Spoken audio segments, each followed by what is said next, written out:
मित्रों, आज के इस पत्रकार वार्ता में आप सबका स्वागत है। और सबसे पहले तो शिवरात्रि की बहुत बहुत शुभकामनाएं। कल शिवरात्रि के शाम के सांस्कृतिक कार्यक्रम में आना हुआ तो मन में इच्छा हुई कि आप सबसे भी शिवरात्रि की शुभकामनाएं दे करके मुलाकात करके चलें।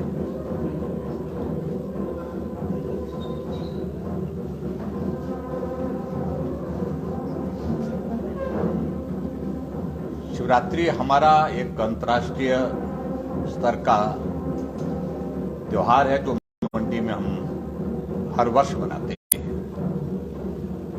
और स्थापित एक जो व्यवस्थाएं इसकी हैं उसके अनुरूप मनाते हैं। और मुझे इस बात की खुशी है कि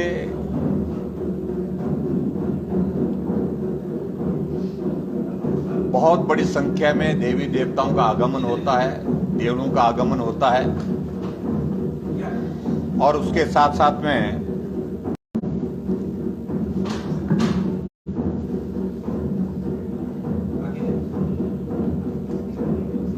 बड़ी संख्या में इस शिवरात्रि के मेले में लोग भी यहां पर आकर इस मेले का आनंद लेते हैं।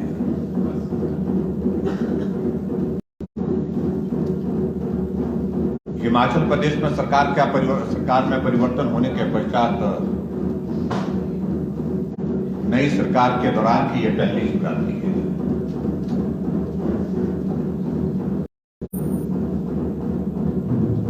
मैं बिल्कुल भी सारे विषय को लेकर के कुछ नहीं कहना चाह रहा था, लेकिन शिवरात्रि के उद्घाटन के अवसर पर माननीय मुख्यमंत्री जी हिमाचल प्रदेश के पहली बार मंडी आए और पहली बार आने के बाद उम्मीद से हट करके अपनी बातों का हमने यहां पर जिक्र किया है।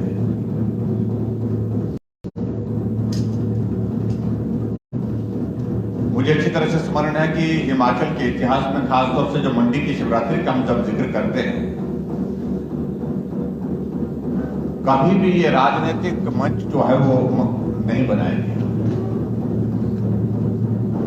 लेकिन अब की बार पूरे मंडी की शिवरात्रि को राजनीतिक रूप, राजनीतिक रंग देने की कोशिश हुई।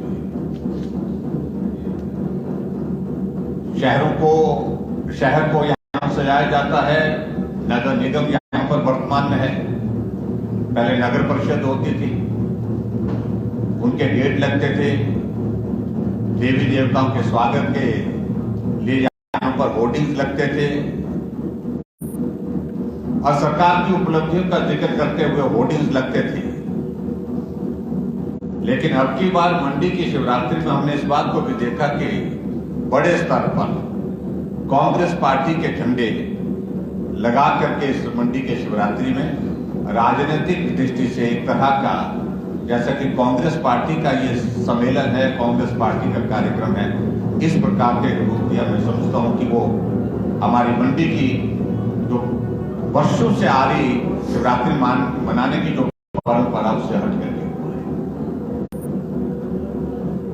हम इस बात को भी मानने के लिए तैयार हैं, चलो नई सरकार बनी है, नए उत्साह के साथ यहां तक बातें रहेंगी, लेकिन बातें यहीं तक नहीं रही, यहां से आगे बढ़ करके भी जब बहुत एक संक्षिप्त सा एक संबोधन होता है जो एक उद्घाटन की रस्म के दौरान मंडी के पटल के मैदान में मुख्य अतिथि का, मुख्यमंत्री का, उसमें भी राजनीतिक भाषण दिया। सरकार की उपलब्धि का जिक्र करते हैं, हमें अच्छा लगता है। मंडी के लिए कोई सौगात देते तो हमें बहुत अच्छा लगता, लेकिन मंच पर से पूर्व में सरकार, भारतीय जनता पार्टी की सरकार, और विशेष रूप से उसमें जिक्र हुआ कि मुख्यमंत्री का जिला, और उसके बावजूद यहां पर जो है काम नहीं हुआ, विकास नहीं हुआ। और मैं इस बात को जरूर कहना चाह रहा हूं आप सबके माध्यम से हिमाचल प्रदेश के माननीय मुख्यमंत्री कि मेहरबानी करके ये बजट में क्या प्रोविजन होते हैं, कैसे होते हैं, ये समझाना हमें छोड़ दें। हम हिमाचल प्रदेश की विधानसभा में छठी बार है। मैं हिमाचल प्रदेश में सरकारी दायित्व पर रह चुका हूं, पहले मंत्री भी रह चुका हूं।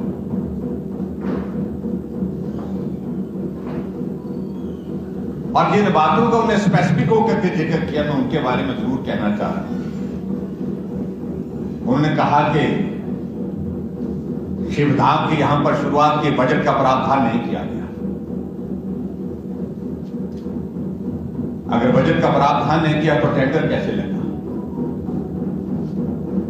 उसकी एनडीएस कैसे होगी?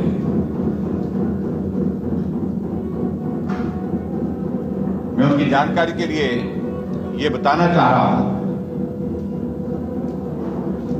कि मंडी की शिवरात्रि के मेले के दौरान जो उनके संबोधन में अपनी बात कही कि मैं कुछ बातों को लेकर के उनको कहीं कंफ्यूजन ना रहे आने वाले समय की, और मंडी की जनता को भी कोई कंफ्यूजन ना इस बात को रही, ये बातें स्पष्ट करना बहुत लाभदायक है।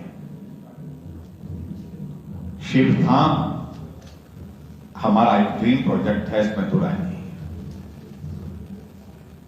मंडी छोटी काशी के रूप में जानी जाती है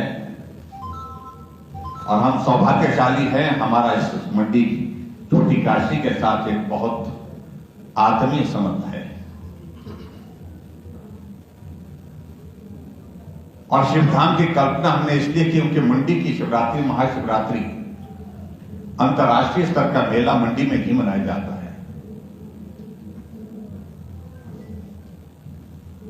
और जब शिवधाम की हमने कल्पना की, इसमें हमने फेज 1, फेज 2, फेज 3 तीन चीजों को किया है। और ये भी मैं बड़ा स्पष्ट करना चाहता हूं, कोई भी प्रोजेक्ट जो बड़ा प्रोजेक्ट होता है उसके लिए बजट प्रोविजन एक साथ नहीं होता, कभी भी नहीं होता। फेज 1 के लिए हमने नई राहें नई मंजिल के अंतर्गत जो है इसके लिए 50 करोड़ रुपए का बजट प्रोविजन किया। टेंडर लगा 40 करोड़ का और उसमें 15 करोड़ रुपए से ज्यादा का काम हो चुका है और 15 करोड़ के लगभग शायद थोड़ा हिस्सा आगे पीछे हो सकती है, शायद कॉन्ट्रैक्टर को पेमेंट भी हो गई है। और उसके बाद मैं ये भी कहना चाह रहा हूं, फेज 2 और फेज 3 के लिए हमने क्या किया है। फेज 2 के लिए हिमाचल प्रदेश की सरकार की ओर से हमने केंद्र सरकार के सामने एडीबी का एक प्रोजेक्ट स्वीकृत करने के लिए भेजा गया। 2100 करोड़ रुपए का वो प्रोजेक्ट एक बार स्वीकृति के करीब पहुंचा, लेकिन कोविड का दौर आया तो जितने भी जो एक्सटर्नल एडी प्रोजेक्ट हमारे थे फंडिंग के केंद्र सरकार के, वो सारे लंबित कर दिए। उसके कारण ये भी प्रोजेक्ट हमारा 2100 करोड़ रुपए का जो है वो रुक गया था। और ये मैं कहना चाह रहा हूं, मेरे मन में एक भाव था कि ये प्रोजेक्ट होना चाहिए, तभी जाकर के हम टूरिज्म के क्षेत्र में हिमाचल प्रदेश में काम कर सकते हैं। मैं 2 बार प्रधानमंत्री जी से और वित्त मंत्री जी से मिला, जबकि ये प्रोजेक्ट जो है बिल्कुल ये शेल्फ कर दिया गया था, रोक दिया गया था।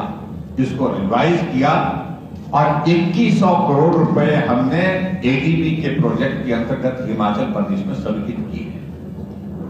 2100 करोड़ रुपए और संभव का पूरे देश भर में एडीबी का टूरिज्म सेक्टर में एकमात्र प्रोजेक्ट सैंक्शन हुआ हिमाचल प्रदेश का।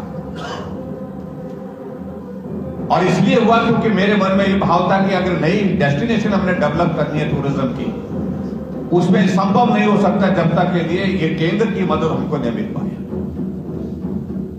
और उसके बाद हमने एडीबी के उस प्रोजेक्ट के अंतर्गत जो फर्स्ट फेज 2 फेजेस में उसको होना था, फर्स्ट फेज के लिए जो हमने जो प्रोजेक्ट भेजे उसमें मंडी का शिवधाम का 200 करोड़ रुपए का प्रोजेक्ट बना करके भेजा, 200 करोड़ रुपीस का।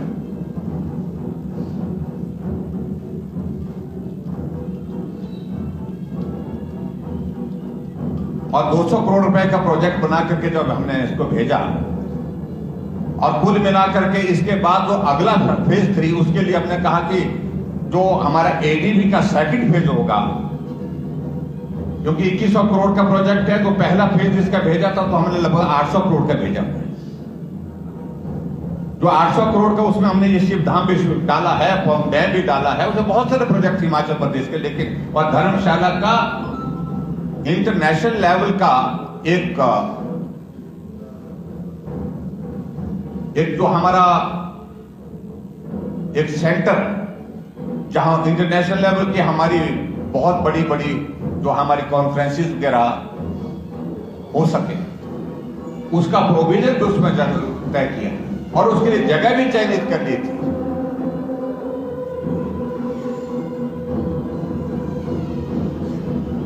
लेकिन लोगों को इस तरह से झूठ बोलना, मुख्यमंत्री इस प्रकार से गलत बोले, मुझे इस बात की पता है।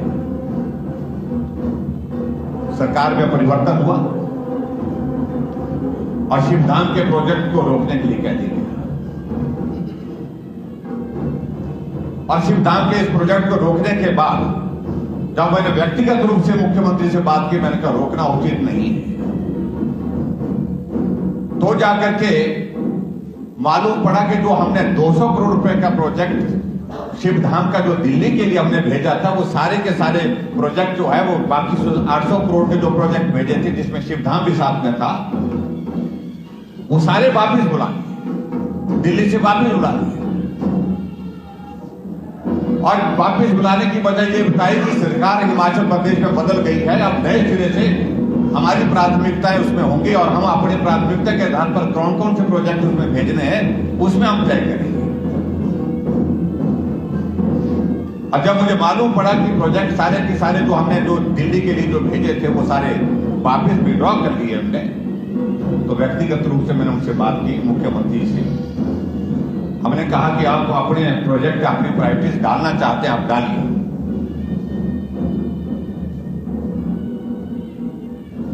लेकिन उसके बावजूद इस प्रकार से नहीं कर सकते। जिस प्रोजेक्ट के लिए मैं 2 बार प्रधानमंत्री जी से मिला, 2 बार फाइनेंस मिनिस्टर से मिला और एडीबी के 2100 करोड़ रुपए की प्रोजेक्ट की स्वीकृति लेकर के आए पूरे देश भर में। एडीबी का पैसा हिमाचल प्रदेश को कोविड के बाद का पहला प्रोजेक्ट मिला, कहीं किसी और जगह नहीं मिला टूरिज्म में।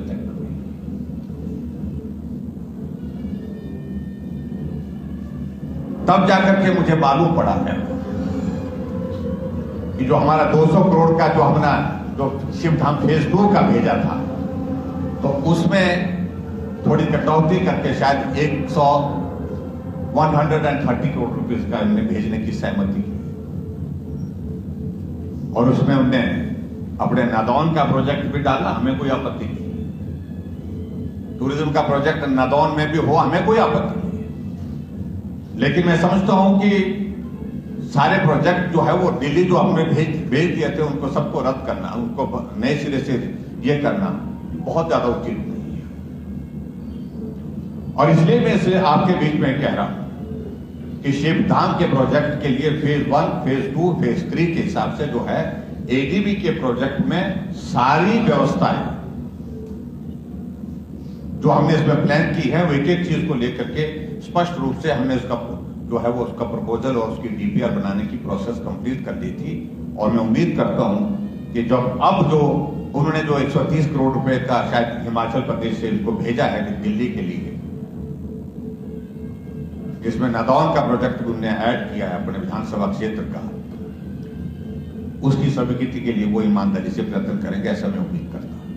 इसलिए बड़ा स्पष्ट मैं कह रहा हूं कि बिना बजट के प्रोविजन के जो बार बार कही जाती है बातें, वो बातें कहना बंद कर दें, नहीं तो ये खुलासे हम इस प्रकार से करेंगे जो आप क्या कर। मुझे ये नहीं कहना था, सच कह रहा हूं कि उन्होंने प्रोजेक्ट जो हमारे भेजे हुए दिल्ली के लिए टूरिज्म के प्रोजेक्ट विड्रॉ कर लिए,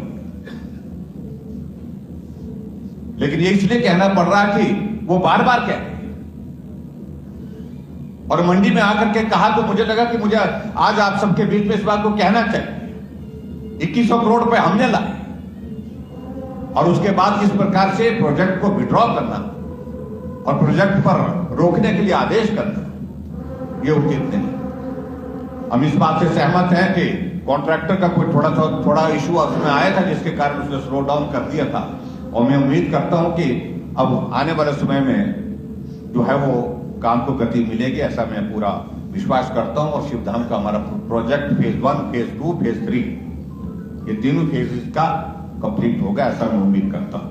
और ये अपने आप में एक टूरिस्ट डेस्टिनेशन डेवलप करने की हमारी इसकी योजना है, पूरी टूरिस्ट डेस्टिनेशन डेवलप। ये ऐसा नहीं है कि हमने सिर्फ मंदिर को बना करके यहां पर रख दिया और उसके बाद और कुछ नहीं, बहुत सारा इसमें स्कोप है, रोपवे का स्कोप उसमें है।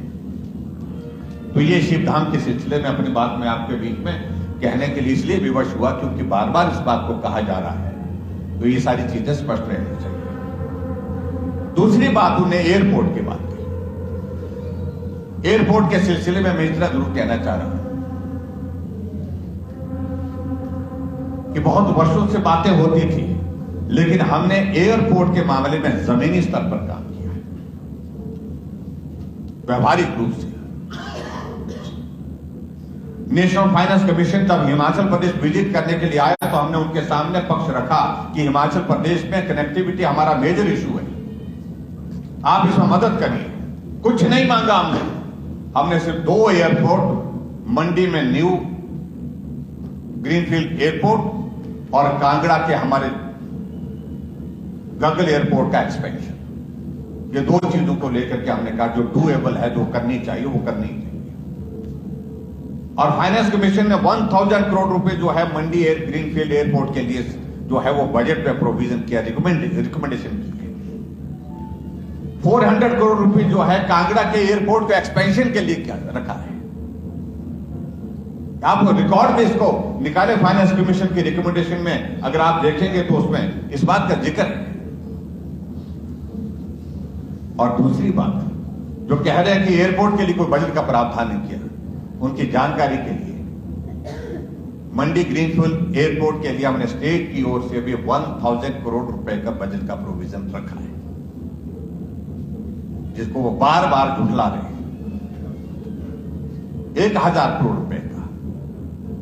और जैसे मैंने आपसे पहले भी साझा किया है कि इसकी जो टेक्निकल चीजें बहुत सारी होती हैं, इसका लीडार सर्वे होना था वो हो चुका है, ओएलएस सर्वे होना था वो हो चुका है, और उसके बाद जो हमारे इसका सोशल इंपैक्ट का जो हमारा असेसमेंट का जो सर्वे होना था वो हो चुका है, वो भी कंप्लीट हो चुका। हालांकि उसकी एजेंसी चेंज की थी, लेकिन उसके बावजूद वो भी पूरा हो चुका है।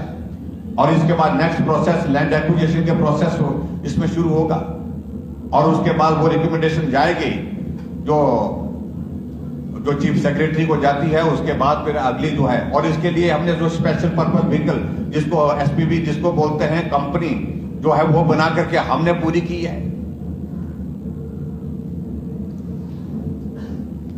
हमने एक एक चीज को बारीकी से किया है, और इस सारे प्रोसेस को कंप्लीट करने इट टेक इयर्स टुगेदर। अगर शिवधाम के लिए इसकी बात कह रहे हैं, उसकी सबसे बड़ी वजह थी क्योंकि इसकी हमको सुप्रीम कोर्ट से हमको इसकी फॉरेस्ट्री क्लियरेंस में वक्त लग गया, क्योंकि वो लंबा, क्योंकि कोविड के कारण सारे के सारे जो है फॉरेस्ट क्लियरेंस जो है सुप्रीम कोर्ट में, क्योंकि हियरिंग के लिए सुप्रीम कोर्ट बैठ नहीं पा रहा था, इस कारण से रुकी पड़ी थी। उसके लिए अलग से मैं जाकर के प्राइम मिनिस्टर और होम मिनिस्टर से मिला, सॉलिसिटर जनरल से भी मिलकर के आया। स्पेशली जो है हिमाचल प्रदेश के प्रोजेक्ट की फॉरेस्ट की क्लियरेंस होने ताकि हम इसका काम शुरू कर पाए, तब जाकर के मंडी का शिवधाम की फॉरेस्ट की क्लियरेंस हुई, और तब जाकर के शुरुआत हुई। और इसके बाद एक और चीज का भी जिक्र किया हमने, ये मंडी एयरपोर्ट के बारे में मैं कह रहा हूं कि बजट प्रोविजन का वो जिक्र कर रहे हैं कि प्रोविजन नहीं है, तो मैं बड़ा स्पष्ट कर रहा हूं, जो इनके आजकल के चीफ सेक्रेटरी है, वो उस वक्त के फाइनेंस सेक्रेटरी होते थे, उनसे वो जानकारी हासिल कर लें कि 1000 करोड़ जो है मेरी बजट अनाउंसमेंट है, पिछले जो बजट लास्ट बजट हमने हिमाचल प्रदेश की विधानसभा में प्रस्तुत किया था, वही फाइनेंस सेक्रेटरी आज चीफ सेक्रेटरी हैं। अगर जानकारी उनको कहीं से नहीं मिल पा रही तो महोदय चीफ सेक्रेटरी से इस बात की जानकारी हासिल कर ले, वो उनको ठीक जानकारी देंगे।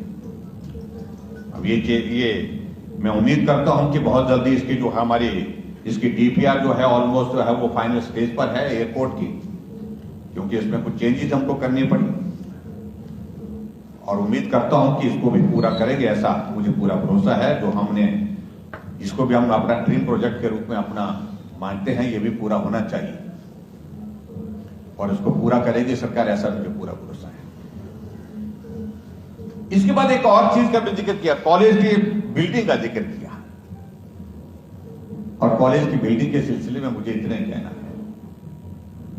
इस कॉलेज में मैं पढ़ा हूं और इस कॉलेज में एक छात्र होने के नाते मेरी एक जिम्मेवारी थी, रिस्पॉन्सिबिलिटी थी। उस जिम्मेवारी को निभाने के लिए मैंने इस कॉलेज की बिल्डिंग के लिए पैसे का प्रावधान किया, फाउंडेशन स्टोन किया, 26 करोड़ रुपए की एडीएस उसके लिए, 26 करोड़ रुपए से लगभग 25 करोड़ रुपए का बजट हम जारी कर चुके हैं।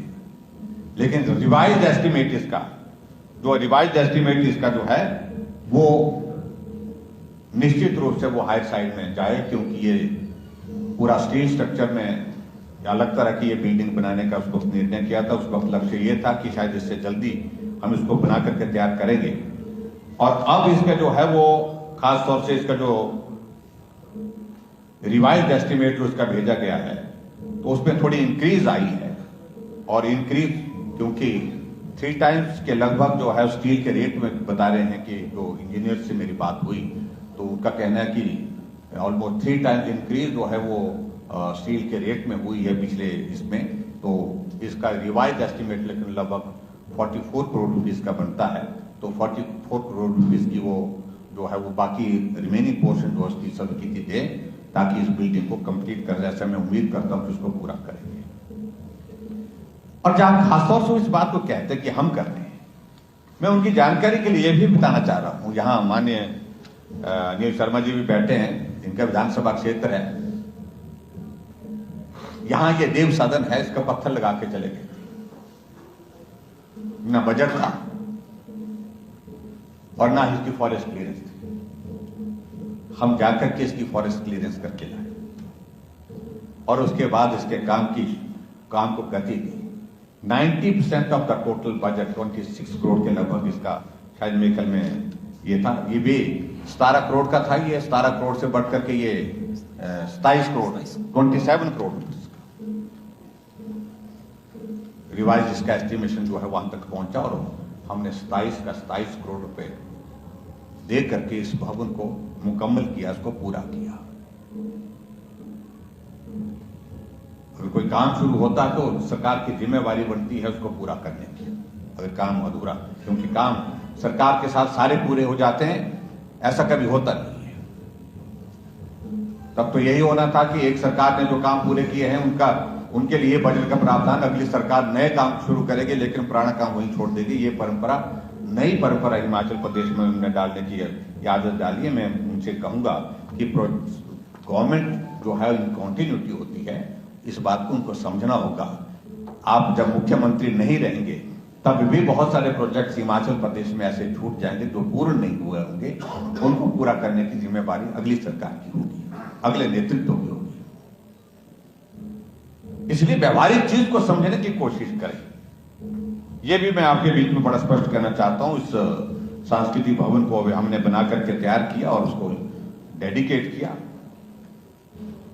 और उसी के साथ साथ में एक चीज मैं आपके ध्यान में जरूर कहना चाहता हूं। कहने लगे कि मंडी में मुख्यमंत्री ने एक भी प्रोजेक्ट जो है वो नहीं दिया मंडी को, जिसका उन्होंने उद्घाटन किया। अभी आए थे तो उद्घाटन किया जो integrated surveillance and crime report response centre जो यहाँ पर जिसका शिलान्यास हमने किया था पुलिस लाइन में, उसका हमने उद्घाटन किया। उन्हें तो उद्घाटन किया, काम तो हमने शुरू किया था, बजट प्रोविजन तो हमने किया था। इसलिए ऐसी बातों पे उनको नहीं जाना चाहिए। और इसके बाद मैं आगे जो बात कहना चाह रहा हूं और वो मंडी की स्टेट यूनिवर्सिटी से सिलसिले।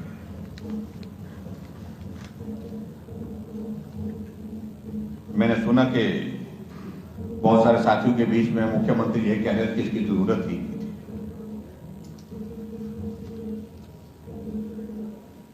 हिमाचल छोटा सा प्रदेश है और इस छोटे से प्रदेश में एक ही यूनिवर्सिटी का काफी है।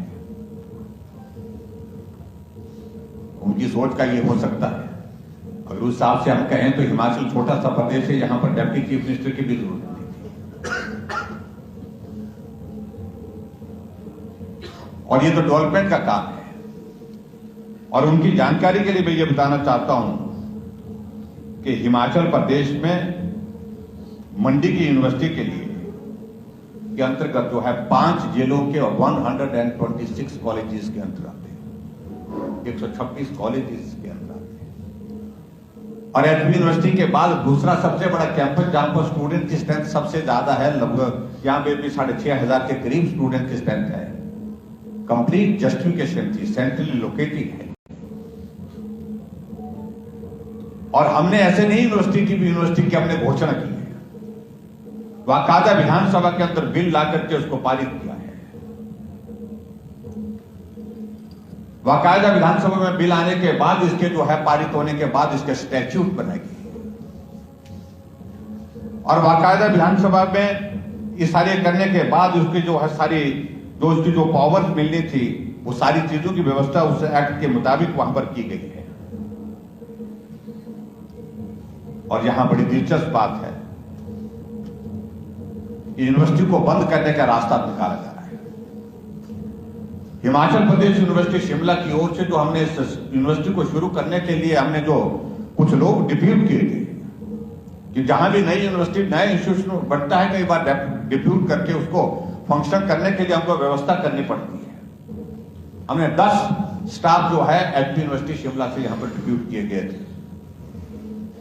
और उन सभी को उनका डेपुटेशन कैंसिल कर दिया गया, उनको वापस भेज दिया गया है। और वापस इसलिए कि रास्ता ढूंढा जाए इस यूनिवर्सिटी को बंद करने का।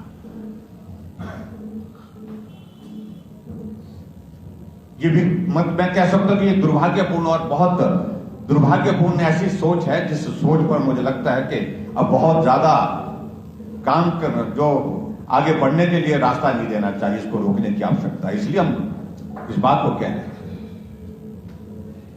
हर चीज को बंद करने का एक जुनून सवार हुआ पड़ा हुआ है। सरकार बनी तो इंस्टीट्यूशन बंद, सरकार बनी तो इंडस्ट्री बंद,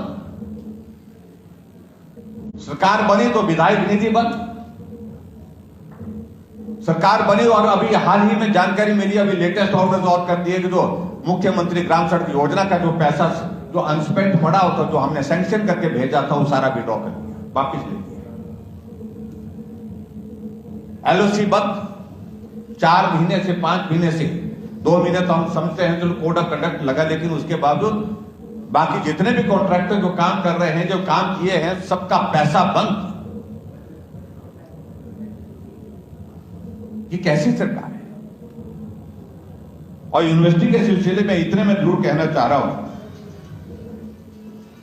जहां इसमें 67 पोस्ट सभी की है, 67 पोस्ट हमने जो टीचिंग इसकी जो फैकल्टी की जो सैंक्शन की उसमें सिर्फ 27 भरी गई है। और इस बीच में हद तो तब है कि एक दिन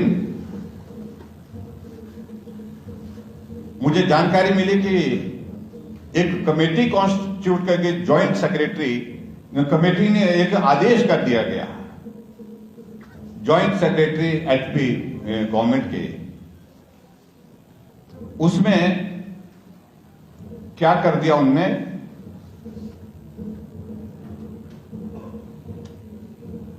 एक इंक्वायरी ऑर्डर कर दिया। और इंक्वायरी ऑर्डर क्या कर दिया उसमें, और उसमें पहले ही उन्होंने इस बात को सुनिश्चित कर दिया कि बड़ी ग्रॉस जो है इसमें धांधलियां हुई हैं, जिसको कहा गया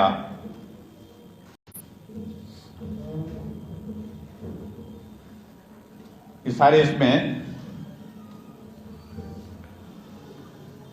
और एक कमेटी कॉन्स्टिट्यूट की गई और क्या लिखा उसमें, a committee has been constituted comprising following members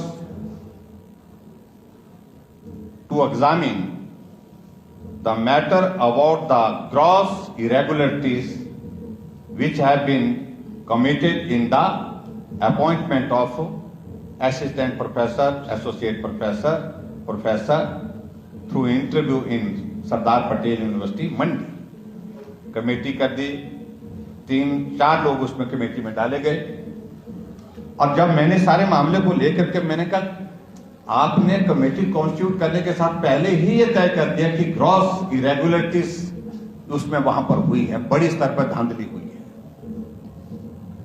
how you have come to the conclusion? Committee constitute की गई इन्वेस्टिगेशन के लिए, लेकिन कमेटी कॉन्स्टिट्यूट करने के पहले ही उन्होंने जो है उस तरह के आरोप लगा दिया कि ग्रॉस इरेगुलरिटीज हुई। जब मैंने बात की मिनिस्टर से, बोलते नॉट टू माई नॉलेज। मैंने बात की सेक्रेटरी एजुकेशन से, कहा नॉट टू माई नॉलेज। हमने कहा कहां से हुआ, तो मालूम पड़ा कि जॉइंट सेक्रेटरी ने आदेश कर दिया, अपने स्तर पर कर दिए, और उसके पीछे एजेंडा यही यूनिवर्सिटी को बंद करने का।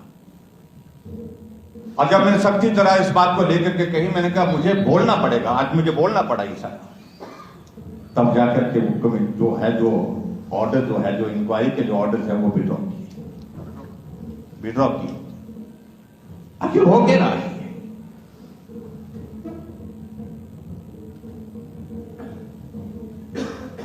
हमने पूरे प्रदेश भर में, हम सरकार में थे, हम सत्ता से हम बाहर हो गए, हमने जनादेश का सम्मान किया। मंडी में अगर 10 में से 9 विधायक भारतीय जनता पार्टी के चुन करके आए तो उनको भी इस जनादेश का सम्मान करना चाहिए। इसका मतलब ये नहीं है कि वो कि यहां से विधायक उनके नहीं, उनकी पार्टी के चुन करके नहीं आए तो सब कुछ मंडी में बंद कर दो। ये बर्दाश्त के योग्य नहीं है। मैं बड़ा साफ कह रहा हूं और मैं आज बड़ा ये संदेश दे रहा हूं कि ये बंद करिए, नहीं तो सब कुछ बंद होगा। कांगड़ा सबसे बड़ा जिला, वहां के लोग अपमानित महसूस कर रहे हैं। 15 विधानसभा में से 10 विधानसभा में क्षेत्र में उनके लोग जीते हैं, कांग्रेस पार्टी के लोग जीते हैं, और मंत्री एक और मंत्रालय भी कह दिया है। वो वहां के चंद्र कुमार जी से पूछिएगा वो क्या महसूस कर रहे हैं। और कांगड़ा के बाद दूसरा बड़ा जिला मंडी है, और दूसरे बड़े जिले मंडी में तो आप देख ही रहे हैं क्या स्थिति है। इसलिए इस लड़ाई को लड़ा जाएगा, पूरी ताकत के साथ लड़ा जाएगा, पूरे दम के साथ लड़ा जाएगा। ना कांगड़ा का अपमान होने देंगे और ना ही मंडी के विकास के साथ समझौता होने देंगे। संस्थान बंद कर दिए, 27 तारीख को और संस्थान बंद करेंगे, और एक प्रयास का विषय बना हुआ है। सुबह कुछ और होते हैं, शाम को 2 घंटे के बाद बदल दिए जाते हैं। स्कूल में एनुअल फंक्शन नहीं होंगे, पहले आदेश हुआ 2 घंटे के बाद फंक्शन होंगे, एनुअल फंक्शन होंगे। इसलिए मजाक का विषय बना हुआ है, परिहास का विषय बना हुआ है। और मैं यही कहना चाह रहा हूं, जो सलाहकार हैं वो ठीक सलाह नहीं दे रहे हैं। और इस तरह से मैं दावे के साथ कह सकता हूं, हिमाचल प्रदेश सरकार का 28 महीने का ये कार्यकाल अब तक का बदतर कार्यकाल रहा है। और सरकार की लोकप्रियता तो पहले भी थी नहीं, लेकिन इससे वो धरातल पर उनकी जो लोकप्रियता पहुंच गई है। इस 2 महीने 2.5 महीने के कार्यकाल में जो काम करने का तरीका उन्होंने अपनाया है, उन सारी बातों को लेकर के ये कुछ फैक्ट्स थे। मैं सोचो कि उन्होंने यहाँ पर सार्वजनिक मंच से बोला है, तो हमने अभी सार्वजनिक मंच से ज्यादा नहीं बोला है। हमने कहा कि हम आपके सामने इन सारी बातों को एक एक बात को आपके समक्ष रखना चाहते हैं, और ये रख करके जो स्पष्ट कर लें कि जो आपने मुख्यमंत्री जी ने यहाँ पर बोला वो सत्य नहीं बोला है, असत्य बोला है। और शिवरात्रि जैसे पावन अवसर पर आपने इस तरह का जो है गैर जिम्मेदाराना जो बयानबाजी यहाँ पर ये जो भाषण दिया है, उससे हमारी भावनाएं आहत हुई है। Thank you. मुझे सिर्फ इतनी कहनी थी, बाकी तो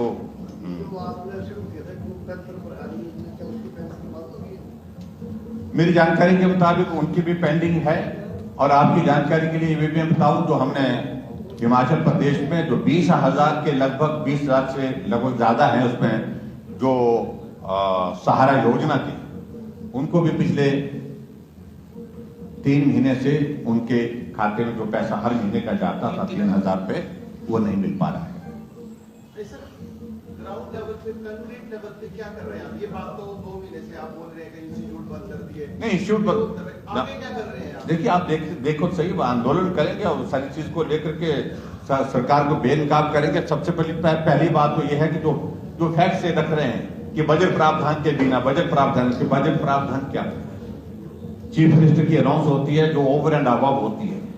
चीफ मिनिस्टर की अनाउंसमेंट के बाद जो है वो एजेंडा आइटम के रूप में कैबिनेट में जाती है और कैबिनेट में उसकी अप्रूवल होती है और फाइनेंस सेक्रेटरी की प्रेजेंस में कैबिनेट के अप्रूवल होने के बाद बजट प्रोविजन उसमें इंक्लूड अपने आप हो जाता है, पोस्टों की क्रिएशन हो जाती है, इंस्टीट्यूशन जो है खुलता है और फंक्शन कर दिया जाता है। और पिछले 50 वर्षों से यही परंपरा हिमाचल में नहीं, पूरे देश भर में सभी जगह संस्थान को खोलने की सभी राज्यों में इस प्रकार से रही है, चलाने की इसी प्रकार से रही है। कोर्ट में भी जाएंगे? कोर्ट में चले गए 16 केस तो मेरी कॉन्स्टिट्यूंसी के हो गए कोर्ट में। हम कोर्ट में भी कानूनी तौर पर भी इसको लड़ रहे हैं और लेकिन उसके बाद बाकी सारी चीजों को लेकर व्यवस्था परिवर्तन के नाम पर जिस तरह से एक तमाशा किया जा रहा है, हर एक एडवाइजर इनका जो भी नियुक्त हो रहा है कैबिनेट रैंक के साथ हो रहा है। 6 CPS बना दिए गए, विधायकों को कैबिनेट रैंक के साथ चेयरमैन बनाया जा रहा है। तो व्यवस्था परिवर्तन काहे की व्यवस्था परिवर्तन, ये समझाना बंद कर देना चाहिए उनको। आखिरकार आप करके आपके समय को कैसे बड़े नजर आते थे सड़कों पे?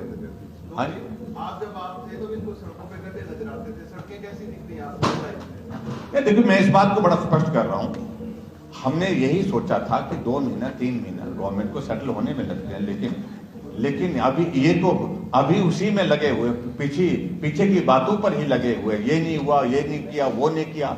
अब मैं उनको इतना ही कहना चाह रहा हूं कि पीछे की बातें छोड़िए, आगे की बातें करिए। जहां सड़कों की बात है, सड़कें तो जहां पड़ी हैं, जैसी पड़ी हैं, हमने हिमाचल प्रदेश में, मैं ये जरूर कहना चाह रहा हूं, और हिमाचल प्रदेश में मैं इस बात को जरूर कहना चाह रहा हूं कि हिमाचल प्रदेश में आज से पहले जितने भी मुख्यमंत्री, अगर रोड लेंथ की अगर बात करें तो हाईएस्ट नंबर ऑफ किलोमीटर हमारा लगभग 5000 किलोमीटर हाईएस्ट रोड लेंथ हमारे कार्यकाल 5 साल के कार्यकाल में बनी है, जबकि 2700 किलोमीटर से ऊपर सड़क आज से पहले किसी कार्यकाल में नहीं बनी। ये फैक्ट्स है।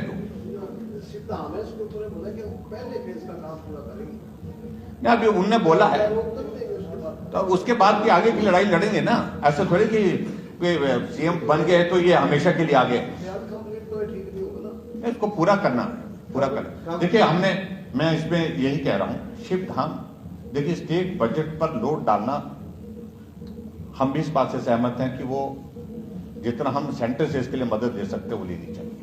इसलिए एडीबी का प्रोजेक्ट अगर रिवाइव हुआ तो हिमाचल का हुआ 2100 करोड़ रुपए का, और 2100 करोड़ में से हमने 800 करोड़ रुपए के प्रोजेक्ट दिल्ली में भेज दिए, जिसमें शिवधाम फेज 2 200 करोड़ रुपीस का, और उसके बाद इन्होंने सरकार बनने के बाद वो दिल्ली से वापस मंगा लिया। ये हम पुरानी सरकार की प्रायोरिटी है, हम इसको स्वीकार नहीं करते, इसलिए हमको नए सिरे से भेजना है। तो रिवाइज करके उसमें नदौन का भी भेजा उन्हें, हमें कोई आपत्ति नहीं। नदौन में अगर कोई प्रोजेक्ट खुलता है खोले, लेकिन